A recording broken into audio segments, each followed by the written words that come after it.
So some good news from Portugal then, end of the bailout, but is this the end of austerity as well?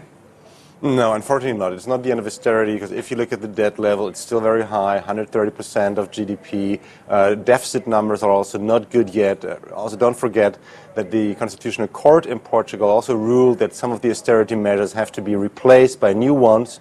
And Portugal is still facing a couple of economic challenges. Unemployment is still very high. The banks are not in shape yet. So I think it's good news right now, leaving the bailout program, but there are still many challenges ahead for Portugal. And Portugal's 10-year yields trade around 220 basis points over equivalent German bonds then. Do you think that that gap is likely to narrow now that the bad signs seem to be over? I think it could narrow only a slightly bit, but not a lot, maybe 200 basis points, because I think the exit from the bailout program has already been priced in. It's not really news for markets. It had been expected. Okay, moving on to China then, we've seen some weakening of manufacturing there, and most importantly the fact that there is a slowdown in domestic demand. Do you think that we should be worried about that?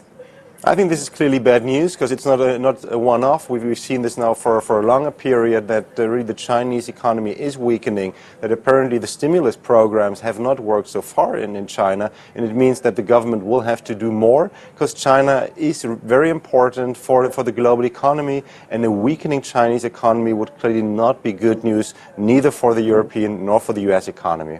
Moving on to Europe then, and we'll be getting Eurozone PMI data on Tuesday. We have been seeing improvements there, but obviously at a cost, because manufacturers are having to slash their prices, and that underscores fears of deflation as well. Do you think then, given the ECB's meeting later on this week, what do you think that they should be doing now?